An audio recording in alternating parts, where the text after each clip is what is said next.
네, 드디어 이제 또 3월달이 시작됐습니다. 네, 지금부터 더 열심히 해야 되겠죠? 아니에요? 대충 해도 되는 거예요? 네. 오늘 첫째 인도인데, 이거 보면, 제가 맡고 있는 과목이 세 파트예요. 중개사법이 제일 위에 있고, 여기서 28문제 정도 출제가 되죠. 오늘 한 5문제, 여기가 7문제. 작년 시험에서 여기가 조금 더 비중이 있었으니까요. 5문제 이상인데, 7문제까지 나왔습니다, 얘가. 이 편이 좀 비중이 있고. 비중이 좀 늘어난다고 생각하시면 됩니다, 이 편이. 자, 1편부터. 우리가 3, 4월 달에 요약식 가기 전에 이제 기본서로 마지막 하는데, 1, 2월 달에, 깜짝 놀랐습니다. 자, 1, 2월 달에 했던 것보다는 조금 더 추가적으로 공부하도록 하겠습니다. 내용 중에서 보면 역사에 대한 부분이 처음에 나오는데요. 어디 있는지 찾지 마시고, 역사는 재밌는 얘기예요, 원래는. 그죠? 그래서 옛날에 박정희 정권 시절에 소개영업소가 있었고요. 그 당시 소개영업소에서 소개행위를 했죠. 부동산도 소개하고, 동산도 소개하고, 소개란 소개는 직업 소개, 중매, 이거 다 했어요. 소개영업소에서. 그때 신고하면 소개영업을 할 수 있었고요. 그 다음에 이제 부동산 중개업법이 이제 83년도에 만들어졌으니까 여러분 시험 공부하는 법의 시작은 여기입니다, 여기. 그때는 좀 셌습니다. 허가 내야 중개업을 할 수 있다. 허가가 센 거예요, 센 제도. 그 다음에 이제 자격증이 있어야 하는 거예요. 그러니까 자격증 제도를 만든 게 이제 83년도에 만들었습니다. 그래서 이때부터 이제 시험 제도가 시작된 거. 그다가 이제 99년도에 변화가 생긴 게 자격증 제도는 지금도 유지되는데 요 규제하는 내용이 등록제로 바뀌었고 요 등록제가 허가 제도과는 조금 약한 거. 지금 이제 등록을 내야 중개업을 하는 걸로 돼 있죠. 지금 현행법은 되어 있습니다. 그게 99년도부터 그렇게 됐어요. 자격증 따고 등록을 내고 영업하시오. 이런 거예요. 여기서 이제 하나 알아두실 게 뭐냐. 이걸 본 이유는 과거에 요때 자격증이 없었던 시절에 자격증 없이 신고하고 영업했던 분들이 계셔요. 근데 제도가 이렇게 바뀌잖아요. 그래도 기존에 했던 분은 계속 할 수 있게끔 예외를 뒀어요. 그분이 복덕방 할아버지. 그래서 부칙에 나와 있는 개업공인회사다 이렇게 얘기하는데 복덕방 할아버지. 이분들 연세가 90세 이상이에요, 이제. 그래서 조금만 더 시간 지나면 이제 요 부칙 개공 분들은 이제 돌아가실 거예요, 전부 다. 그죠? 굉장히 말씀드리기가 좀 송구스럽네, 돌아가 나오니까. 근데 세상에 확실한 건 그거잖아요. 누구든지 다 죽는다는 거예요. 어제 그 어떤 설교 말씀을 듣는데 그 얘기를 듣는데 너무 당연한 얘기지만 또 들으니까 갑자기 또 열심히 살아야지 그런 오늘 잘 놀아야지 이런 생각이. 자, 부칙 개공이 이제 그때 계속 이제 예외를 두어가지고 증도 없는데 영업할 수 있게끔 해준 사람이에요. 오늘날까지 이제 요거 있고 전체 부동산 사장님 중에 1% 안 될 거예요, 이제. 요 부칙 개공 때문에 요거 본 겁니다, 역사. 자, 그 다음에 이제 목적은 요것은 넘어가겠습니다. 최근에 나온 적이 없어요. 첫 시간에 주로 용어할 겁니다. 용어가 매년 한 문제씩 출제가 되는데요. 여러분 교재는 어디 보시냐면 50페이지입니다. 50페이지. 거기 보면 중개의 정의 해서 2줄 나와 있는 거 그거 보려고 그래요. 어렵지 않고요. 교재는 이제 두꺼운데 사실 요 중에서 수업 시간에 밑줄을 긋는 것만 하시면 돼요. 그 나머지는 버리세요. 안 나옵니다. 자, 3조의 법정 중개 대상물에 대하여 거기까지 끊어 읽으셔야 돼요. 이렇게 대하여 3조에 정한 중개 대상물은 부동산입니다. 토지 건물에 대해서 이런 거예요, 주로. 그 다음에 거래 당사자 간의 매매, 교환, 임대차 그 밖에 권리의 득실 변경에 관한 행위를까지 끊어서 읽으셔야 돼요. 근데 두 번째 부분 가만히 보면 첫 글자가 거래고요. 마지막 글자가 행위예요. 두 개를 붙이니까 말이 돼버려요. 그래서 거래 행위 하는 것을 길지만 줄이면 알선하는 것을 중개라고 그런다. 알선은 소개시키는 거겠죠. 주선해 주는 거, 소개시키는 거. 그러니까 부동산에 대해서 거래하는 것을 소개시켰다. 중개다. 여러분 다 아시는 거예요, 사실은. 요것을 조금 이제 어려운 말로 이제 우리 한번 이해해야 돼요. 이 거래 행위라고 하는 것은 민법에서 쓰는 말로 바꾸면 법률 행위예요. 법률 행위. 그 법률 행위를 하는 것을 도와주는 거예요. 그 법률 행위는 여러 가지가 있지만 여러분 아시는 것처럼 대표적인 게 바로 계약이죠. 결국은 부동산에 대해서 계약을 체결하게 도와주는 거지. 이렇게. 근데 계약이 여러 가지가 있는 거예요. 매매도 있고 교환 계약도 있고 임대차도 있고 여러 가지 계약이 있다. 매매는 이제 사고 파는 계약이잖아요.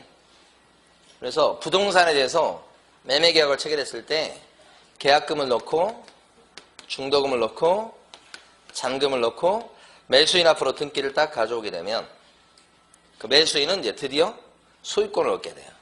그 매도인은 어떻게 됩니까? 그러면 반대로 소유권을 날리게 되죠. 잃게 되죠. 그게 권리의 변동이에요. 소유권의 변동. 이 변동은 소유권을 얻기도 하고 잃기도 하고 바뀌기도 하는 거예요. 이걸 변동이라고 그래요. 이게 권리 변동이라고 하는데 민법 시간에 배운 용어죠. 법률 행위를 하면 권리 변동이 생긴다. 이렇게 하는 거지. 교환 계약이라고 하는 것은 부동산끼리 바꾸는 계약이에요.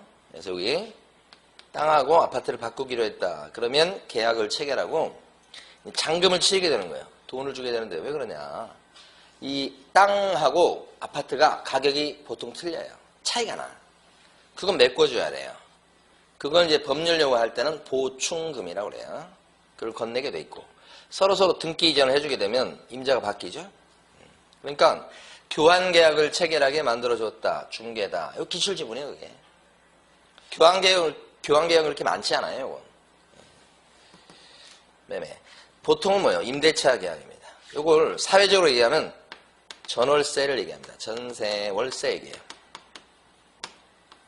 요새 뭐 거의 매매 없으니까 전월세, 전세나 월세 계약이 이제 주를 이루죠. 그걸 교실에서 얘기할 때는 임대차 계약이라고 불러요. 교실만 나가면 뭐라고 불러요? 전세다, 월세다 이렇게 부르는 거고. 같은 말. 네. 그래서 이제 계약을 체결하고 그 다음에 보증금, 잔금을 주고 이때는 이제 등기할 수는 있으나 보통 주인들이 등기 안 해주니까 어떻게 하냐면 보호해주기 위해서 전입신고하는 거 들어보셨죠? 지난주에 한 거 아니에요. 세입자가 전입신고해서 대항력권을 갖추면 대항력이 생기고 거기다 확정일자까지 받아놓으면 우선면제권이 생긴다. 그런 걸 지난주에 공부했던 거지. 그래서 등기 안 해도 보호해주는 장치를 만들어놨죠. 그게 주택임대차 보호법 이렇게. 그 세 빌린 사람은 임차권이라는 권리를 얻기 때문에 자기 아파트가 아닌데 거기서도 막 먹고 자고 할 수 있다는 얘기입니다. 이 권리가 생기기 때문에. 없던 권리가 생긴 거죠. 요 임대차 계약을 전세 계약을 통해서 생긴 거예요. 이렇게. 뭐 전세 계약서 쓰게끔 중간에서 도와주면 그것도 중개. 주로 요거 중개를 많이 하겠죠. 그 다음에 이제 저당권 설정 계약. 알게 모르게 요거 합니다, 이게. 이건 담보를 잡고 잡히는 계약. 이거죠.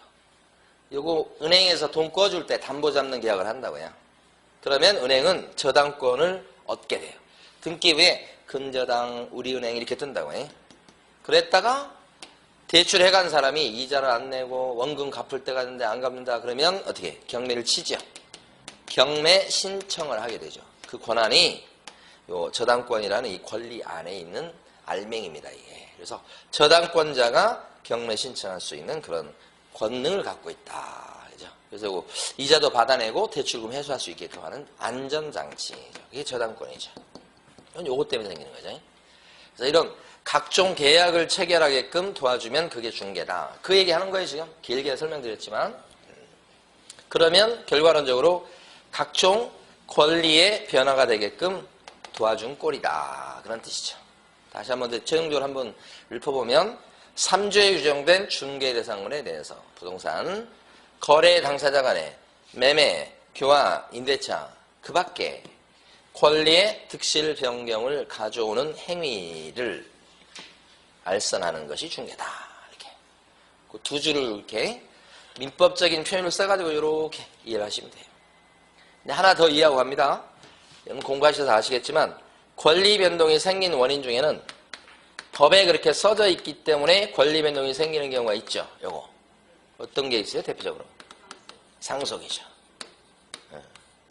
돌아가시면 자손들이 소유권을 취득하게 되는 거지. 또 뭐 또 있냐면 지난주에 공부했던 경매. 경매에서 낙찰을 받은 사람은 대금을 납부하는 순간에 저절로 소유권을 취득하죠. 등기전 없이도. 그것도 소유권 변동. 근데 이런 경우는 법에 써져 있기 때문에 그런 변동이 생기는 건데 그러다 보니 중간에 제3자가 끼어가지고 개입할 여지가 없죠. 그러니까 알선을 못하죠. 개입을 못하니 알선을 못하고 알선을 못하면 중개란 말은 성립될 여지가 없다. 그러니까 어떤 부동산 사장님이 내가 요번 달에만 상속을 3건 했다. 그런 사람 있어요? 없지. 예? 그런 건 해줄 수 있는 게 아니라고. 중개가 개입될 여지가 없다고. 상속 같은 것은 저절로 변동이 생기는데. 그렇지만 이번에 이번 달에 매매 1건에 전세 5건 했다. 그런 건 있잖아요. 그러니까 요때 이제 중개가 성립하는 거예요. 자, 그리고 나서 이제 하나만 더 이해하시면 되는데 방금 전에 봤던 걸 복습하는 거예요. 중개냐 아니냐. 이게 이제 쉬운 것 같지만 졸업하신 분들도 요걸 잘 모르시고 졸업하기도 해요. 결코 쉬운 건 아니고. 요 깊은 뜻을 알려고 그러면 오래 걸립니다. 오래 걸려. 자, 먼저 금전에 대해서 돈 꾸는 계약을 소비대차 계약이라고 그래요. 그것을 알선했습니다. 그러면 제가 이걸 알선했다면 중개를 한 겁니까? 중개한 것이 아니다. 왜 중개 아니죠? 거래행위, 계약하는 것을 알선했다. 이거 봤으면 계약하는 걸 알선했잖아요. 근데 계약의 목적물이 뭐예요? 부동산이 아니고 금전이잖아요. 그건 아니잖아요. 부동산이 돼야 되잖아. 중개가 아니다 이렇게 하셔야 돼요. 그 다음에 두 번째, 땅이 경매 매물로 나왔는데 괜찮으니까 입찰 들어가 보라고 누구한테 제가 소개시켰어요. 저는 중개한 겁니까? 입찰 들어가라고 얘기해 준 거?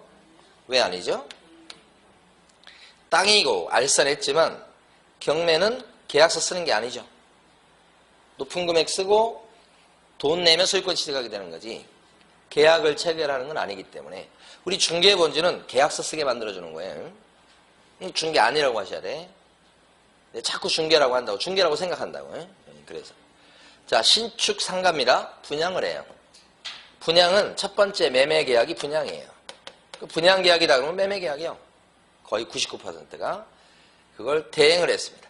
대행이라고 하는 것은 대신해 준다는 거예요. 이거 중개해 준 거예요, 그러면? 신축 빌라나 상가 분양 계약하는 것을 대신해 줬다. 중개입니까? 이거 아니다. 왜 아니죠? 부동산이고 계약이지만 알선해야 중개가 되죠. 대행을 해갖고는 중개가 안 되는 거예요. 대행은 알선보다 더 심하게 하는 거예요. 알선은 그냥 이렇게 중간에서 이렇게 둘이 맺어지게끔 이렇게 소개시키는 거지만 대행이라고 하는 것은 둘이 있으면 C라는 사람이 한쪽에 딱 붙어서 그 사람을 뒤쪽으로 밀쳐내고 C가 A 대신 이렇게 해준다는 거죠. 그게 대행이지요. 적극적으로 개입하는 거죠. 한쪽 편을 드는 거죠. 이건 한쪽 편을 드는 게 아닙니다. 이 알선은. 둘을 연결시켜주는 거지. 그러니까 중개하다 보면 둘을 연결시켜서 계약하게 만들어주는 거니까 여러분들이 나중에 자격증 따서 중개하는 입장이 되면 어떻게 해야 되겠어요? 한쪽 편을 들면 안 되겠죠? 어떻게 하셔야 돼? 공정하게 중립적으로 어느 쪽 편을 들면 안 되고 그렇게 해야 됩니까? 진짜요? 요쪽 매수인하고 만났을 때는 매수인 편이 되시고 매도인 쪽을 만났을 때는 매도인 편이 되시고 그래 나중에 좋은 소리 듣고요 계약이 되게 되는 거예요. 어쨌든 중립적 입장에서 하는 것이 요게 알선이다. 대행하고 다르죠. 요렇게. 자, 그 다음에 이제 중개업으로 가볼게요. 이 중개업에 대해서는 여러분 교재는 어디 보시냐면 저기 55페이지 밑에 있습니다. 교재에 있는 내용 중에서 제가 안 하고 제가 지금까지 한 뭐 20년 정도 이제 강의를 했는데 강의하면서 한 번도 수업 안 한 것도 있습니다. 여기 안에 보면. 시험에 나왔을 때도, 일부 나왔을 때도 안 했는데 지금 시험에 안 나오면 제가 하겠습니까? 더 안 하지. 저도 몰라요. 이게 무슨 말이 있는지. 이건 알고 싶지도 않고 시험에 안 나오는데. 맨날 나온 게 중개업입니다. 중개업. 그러면 55페이지 보시게 되면 아래쪽에 가면 회색 바탕 박스가 있죠. 그거. 거기 3번 해가지고 두 줄이 있잖아요. 그걸 지금부터 읽으면서 네 군데를 동그라미 칠 겁니다. 중개업이라 하면 다른 사람의 의뢰에 의하여, 의뢰에다 동그라미 치셔야 돼요. 의뢰. 의뢰는 이제 부탁이죠. 팔아주십시오. 아니면 전세 얻어주세요. 이런 부탁. 의뢰입니다. 의뢰. 그 다음에 일정한 보수를 받고 보수의 동그라미. 이 보수가 복비예요. 복비 챙겨가면서. 자, 세 번째 중개를 했죠. 중개의 동그라미. 중개는 방금 전에 봤던 거고. 그 다음에 업으로 행하는 것을 말한다. 업의 동그라미. 이렇게. 그러니까 중개업이 되기 위해서는 칠판에 있는 것처럼 이 네 가지 조건을 다 갖춰야 된다. 요거 동그라미 친 겁니다, 지금. 자, 요거 이제 설명을 드릴 텐데, 여기 지금 중개업이라는 것은 중개에 비해서 글자 하나 추가됐어요. 글자는 하나지만 요건을 봤을 때는 의뢰받고 보수 챙기고 영업적으로 하고 업으로 한다는 것은 영업적으로 한다는 뜻이에요. 세 가지 요건이 더 들어간 겁니다. 중개에 비해서. 중개가 뭐죠? 방금 전에? 부동산에 대해서 거래하는 것을 알선해 준 거. 그것을 그치. 업을 한다는 건 직업적으로 한다는 뜻이 직업적으로. 반복듯이 한다는 뜻이에요. 그래서 이 세 가지 조건이 더 늘어나면 이게 되는 거예요. 그럼 여기서 이제 핵심은 사실은 이제 두 개밖에 없어요. 보수를 받아야 중개업이 되니까 보수를 하나도 안 받았어요? 뭐 중개업이 돼야 안 돼요? 안 된다. 그죠? 요거 하나 있고 네 가지 요건이지만 요건 아시는 거니까 영업적, 직업적으로 한다 그랬을 때는 이제 세 가지 조건을 갖춰야 돼, 이게. 이 세 가지 조건은 조문이 아니고 판례예요, 판례. 다 기억하면 좋지만 다 기억 안 해도 괜찮아요. 일단은 돈 벌 목적으로 하셔야 돼. 두 번째는 특정되지 아니한 여러 사람을 상대해야 돼. 그러니까 영업이다 그러면 여러분 다 느낌은 갖고 계세요. 여러 사람을 상대로 하는 거예요. 그래서 이 영업적인 능력이 뛰어나신 분이 이제 중개업도 잘 하시는 거예요. 그래서 가만히 보면 보험 영업 하셨던 분들 중에서 이제 중개업 하시겠다고 나오신 분들이 있어. 본질이 같아요. 근데 보험 영업보다 이제 부동산 중개업이 본질은 같은데 조금 더 그거보다는 수월하다고 볼 수 있어요.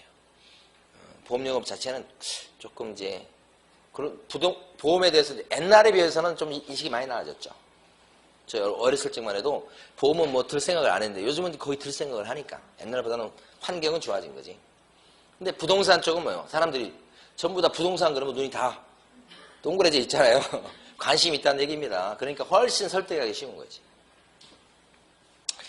자, 그래서 여러 사람을 상대로 하면서 영업하는 걸 얘기하는 거고 그 다음에 핵심은 한두 번 하고 말면 안 됩니다. 계속 반복적인 성향이 있어야 됩니다. 이게 핵심이에요. 그럼 반대로 어쩌다 한 번 했죠. 어쩌다 전세 한 건 했죠. 요로 갖고는 중개업이라고 할 수가 없다. 그래서 요 두 가지 갖고 하는 거예요, 지금. 어쩌다 한 건 하면. 이 어쩌다 한 건 하는 경우가 있을 수 있겠는가. 대표적으로 예를 들 수 있는 게, 참, 이건 또 말씀드리다 보면, 이제 뭐라 그러지? 저의 개인적 경험이 많이 이게 들어가게 됩니다. 그래서 어쩔 때는 반성을 하지만, 그래도 어쩔 수 없어요. 저희 대학 다닐 때 슈퍼가 있었어요. 요새는 슈퍼 거의 뭐 자취를 감췄지만 근데 슈퍼 주인 아저씨가 계신데 그분이 거기 통장님이세요. 그때 당시에 40대 후반 50대 초반 정도 됐으니까요. 지금 연세가 거의 90 살아계시면 90 정도 되셨을 것 같아. 제 나이가 나와버리려고 그러네. 근데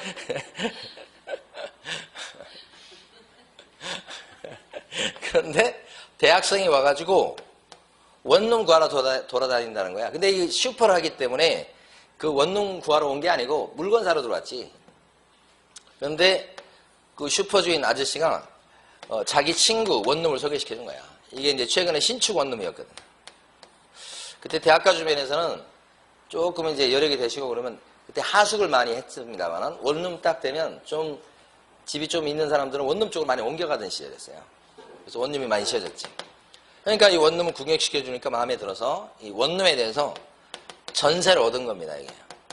이 학생이, 대학생이. 자, 이렇게 해서 이제 전세를 얻어서 요리 들어갔는데, 요때 슈퍼주인 아저씨 값은 중개한 겁니까? 중개해진 거 맞아요? 맞습니까? 중개해요, 안 해요? 중개는 3조에 규정된 부동산에 대해서 거래 행위하는 것을 소개시킨 거죠. 이 전세계약도 거래 행위 아니에요? 이거 소개시킨 거잖아요. 이 원룸도 부동산 아니에요? 중개 맞습니다. 중개해준 거예요, 슈퍼 아저씨도. 근데 슈퍼 아저씨가 이제 이렇게 해주니까 대학생이 고마워서 백화점 상품권 10만원짜리를 들고 왔어요. 잘 챙겼지. 이렇게 되면 슈퍼 아저씨 같은 경우는 중개업을 했다고 볼 수 있나요? 10만원짜리 백화점 상품권도 뭐 보수라고 볼 수 있잖아요. 근데 중개업은 왜 그렇죠? 슈퍼 아저씨가 이것을 직업적으로 한 게 아니죠. 우연히 들은 얘기가 있어서 소개시켜서 한 건이 체결됐을 뿐이죠. 우연히 한 건 했다 그러면 일회성이 그치는 활동이니까 직업이라고 볼 수 없죠. 어쩌다 한 것은. 계속 반복 상황이 있어야 돼요. 이것이 중요해요. 그러면 여기서 하나 더. 왜 판례는 법조문에 없는 얘기를 하냐 이 말이에요. 법조문에 이렇게만 돼 있어요. 업으로 한다. 그런데 요랬을 때고 영업이야 이렇게 하는 거예요. 그럼 그중에 한 가지라도 못 갖추면 영업이 아니야. 이걸 왜 나누냐 이 말이지. 이유가 있죠. 이쪽에 들어가면 영업이 돼서 이러고 이렇다면 중개업이 되는데 이 중개업은 그냥 못해요. 직업적으로 하는 이것은 우리 법에 따르면 관청에 등록을 내야 할 수 있다. 이렇게. 아까 역사 공부할 때 초창기에는 이제 신고만 하면 영업을 할 수 있었는데 중개업을 지금은요 등록 내야. 그 전에 허가 내야 할 수 있는 경우가 있었다가 지금은 이제 등록제로 바뀌었다고 그랬어요. 99년 이후에. 그래서 만약에 중개업할 때 등록 내고 해야 될 걸 안 지켜요. 등록도 안 하고서 이제 중개업을 해버려요. 그러면 법을 어긴 거예요. 그러면 3년 이하의 징역이나 3천만 원 이하의 벌금으로 형사처벌을 받아요. 이런 사람을 우리가 무등록 상태에서 중개업을 한 사람입니다. 이렇게 해서 형사처벌이에요. 그러니까 판례가 조문에도 없는데 이런 얘기를 하는 것은 형사처벌 때문에 그러는 거예요. 이쪽에 들어가면 중개업이 되기 때문에 등록도 안 하고 했다는 처벌받는다고요. 형사처벌이라고 그냥 처벌이 아니고. 근데 이쪽에 들어가면 어떻게 해요? 중개업이 안 된다 그러니까 자격증도 필요 없고 자격증 없고 등록도 안 된 상태에서 했다고 해도 처벌받지 않아요. 처벌 때문에 나누는 겁니다. 판례가 많이 나오는 이유는. 그래서 우연히 한 건 이 슈퍼 아저씨 같은 경우는 처벌받지 않는다 이런 얘기죠. 근데 슈퍼 아저씨가 이제 해보니까 자기 적성을 찾은 거죠. 여기 지금 슈퍼에서 과자만 팔 게 아니라는 얘기지. 가만히 보니까 이것도 하는 거지만 자기가 통장이고 동네 아는 사람 많고 대학생들 친하고 그러니까 안 되겠다 해서 이 슈퍼 앞에다가 빨간색으로 표차를 붙여놔요. 방구해줌 이렇게. 이 대학생들이 너도나도 오니까. 그래가지고 온 동네 하숙집, 원룸 다 조사해갖고 이 장부를 하나 만들어서 오는 대학생들한테 다 구해줘. 그리고 많이 받지는 않아요. 몇만 원씩 받는데 이제 옛날에는 그냥 구해주고 그냥 뭐 이렇게 사례하면 받고 안 하면 말고 이랬는데 지금은 이제 꼭꼭 3만 원, 5만 원씩 챙겨가면서 사고 하는 거예요. 그럼 어떻게 돼 이거? 직업이 돼버렸죠. 한마디로. 계속 반복 성향이 있죠. 그러면 이게 되니까 자격증 따고 등록을 하고 해야 되거든요. 근데 자격증도 없는데 등록하고 등록 안 하고 하는 사람이 돼버린 거지. 그럼 어떻게 돼요? 형사처벌이에요. 형사처벌. 시골에 가시면 이렇게 하시면서도 처벌받지 않고 그 마을의 경찰서장님하고 막걸리 드시면서 잘 지내신 분이 한 분 계셔. 이장님요. 시골에 가면 이장님이 땅 팔아주고 막 그러거든요. 그래서 팔아주고서 이거 챙기고 그래요. 그거 그냥 한 건 하고 어쩌다 한 건 하고 그런 게 아니고 그냥 심심치 않게 해요. 그래서 한 건 했다고 하면서 서장님 불러. 그래가지고 한잔 하자고. 지금 어떻게 해야 되죠? 서장님이 이장님을 잡아가야 돼. 무등록 중개업자잖아 지금. 그렇지만 시골에서는 어떻게 그 마을 이장님을 서장님이 잡아가시겠어. 막걸리 드시고 그냥 축하드립니다 하고 다음에 또 하세요 막 이렇게 되는 거지. 서장님인가 소장님인가 모르겠네. 밭주 소장님인가 모르겠는데 하여간 이장님이 대표적이에요. 이장님.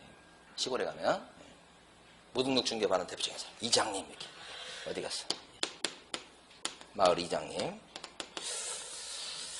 자, 두 번째는 여기 보면 보수를 받아야 중개업이 될 건데 보수를 안 받으면 중개업이 안 되거든요. 그런데 어떤 일이 생겨버린 거냐면 계약을 10건이나 한 거예요. 근데 그 사람이 어떤 분이냐면 자격증 따려고 학원 열심히 노력하고 다니고 그랬던 분이거든요. 못 땄어. 근데 그분이 워낙 사교성이 좋아. 아는 사람도 많고 마당발이야. 그러니까 점포 얻어갖고 자격증도 없는데 얻어갖고 직원 뽑고 광고 내고 해가지고 차린 지 한 달이 안 됐는데 전세하고 매매해서 10건이 나온 거야. 근데 그들은 자격증 없죠. 네. 여기 될 판이에요 지금. 근데 손님들이 전부 다 복비 주겠다고 다 약속했던 사람인데 계약서 쓰고 나니까 전부 다 마음이 바뀌어갖고 복비 안 주는 거야. 약속했는데. 그래서 그랬을 때 그 사람 같은 경우는 무등록 중개업자로 처벌받아야 마땅하냐. 이게 문제가 된 거야. 이제 두 번째 케이스. 예? 그러니까 그분 같은 경우는 자격증 따다가 만 사람 아니에요. 그러니까 이 사람은 무등록인 건 의심의 여지가 없어요. 근데 이 사람이 중개업을 했냐. 만약에 중개업을 했다고 치면 그 사람이 무등록 중개업자가 돼서 형사처벌 받을 거예요. 근데 이 사람은 중개업을 한 거냐. 이제 이게 문제야. 어떻게 했냐면 10명의 손님한테 부탁받아서 했습니다. 그 다음에 10건이나 했습니다. 그 정도면 직업적으로 했다고 볼 수 있죠. 사무실 얻어놓고 했고 직원 뽑아서 했고 광고 내가면서 했으니까. 그런데 보수를 갖다가 달라고 요구했고 주기로 약속까지는 한 사람들인데 한 명도 약속을 안 지키는 거야. 어떻게 된 거야 이게. 한 푼도 못 벌었지. 그러면 이런 사람은 이렇게 활동한 것은 보수를 갖다가 받았다고 봐야 되는 겁니까? 받지 않았다고 봐야 되는 겁니까? 이게 문제가 된 거야. 어떨 것 같아요? 주기만 했으면 받았을 것 같은데 현실적으로는 아직 받지 않았기 때문에 보수를 안 받은 걸로 봐요. 판례는.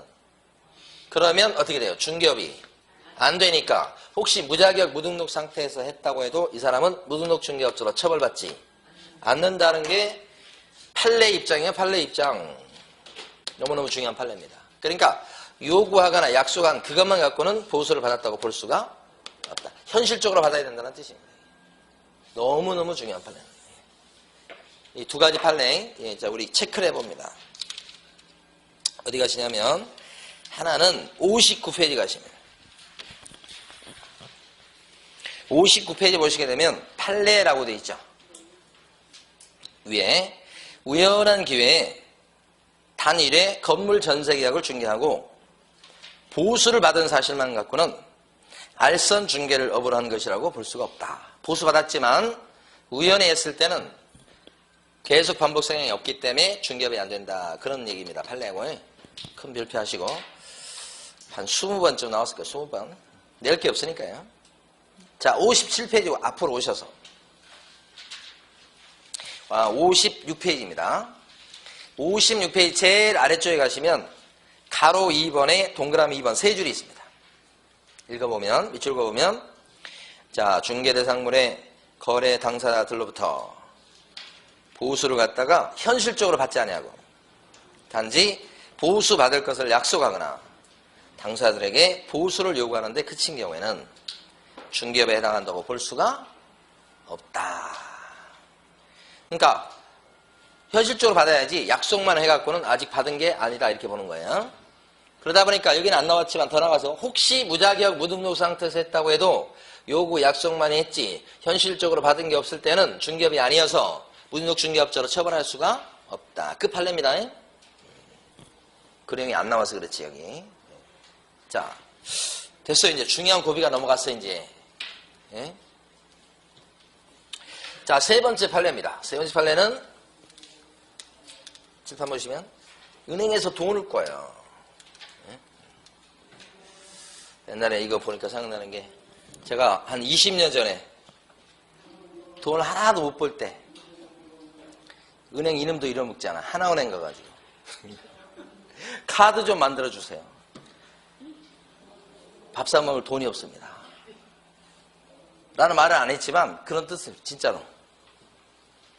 돈이 없으니까, 돈벌이가 안 되는 게 없으니까. 그래서 카드 좀 만들어 달라고. 30만 원 한도, 30만 원 한도 만들어 달라고 그렇게 했더니 거기서 한번 자기가 해보겠다고 그러더니 안 된대요.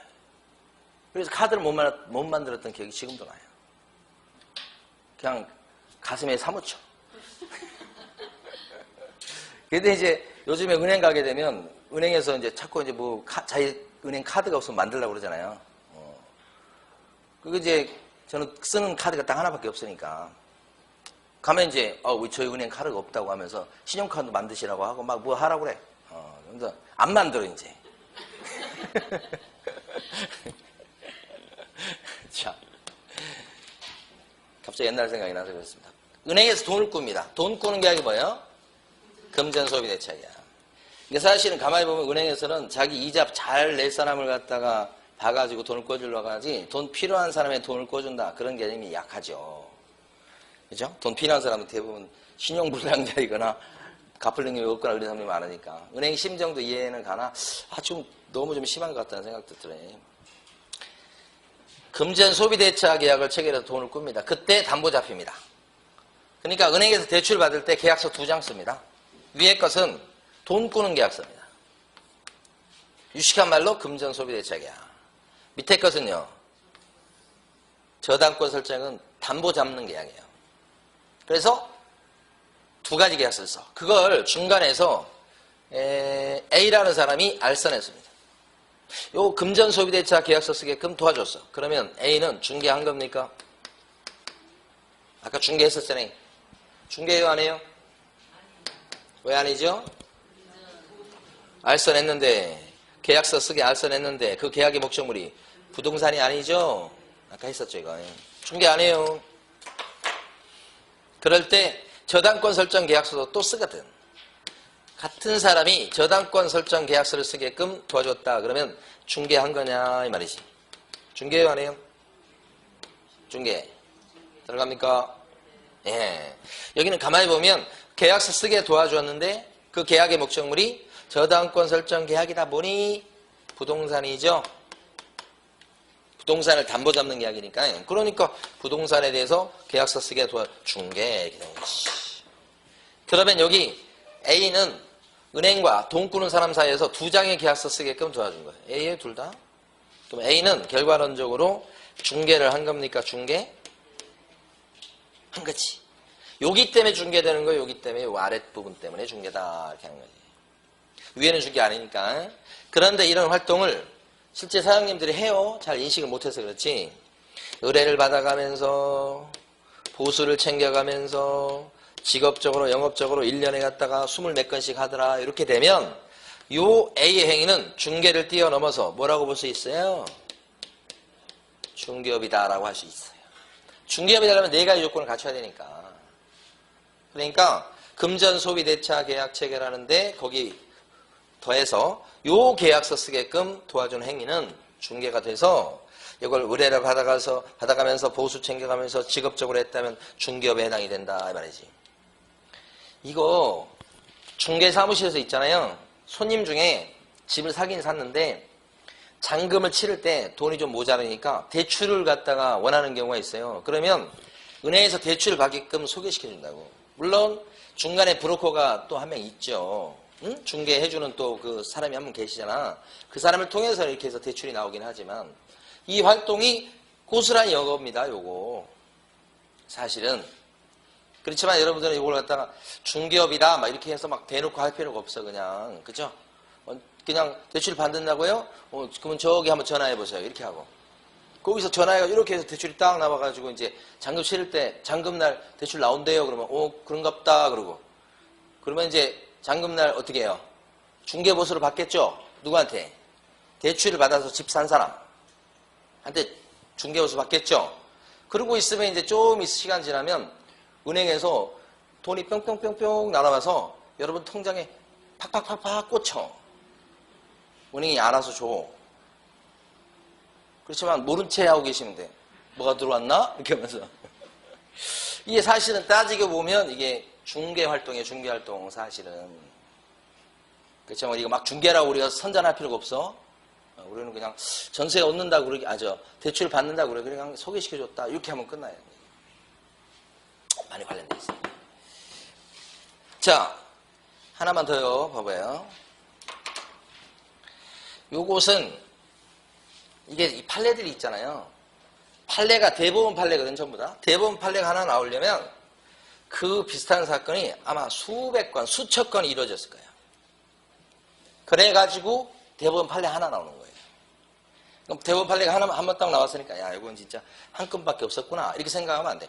그 밑에서는 거기까지 올라오지 않는 사건이 수없이 많은 거예요.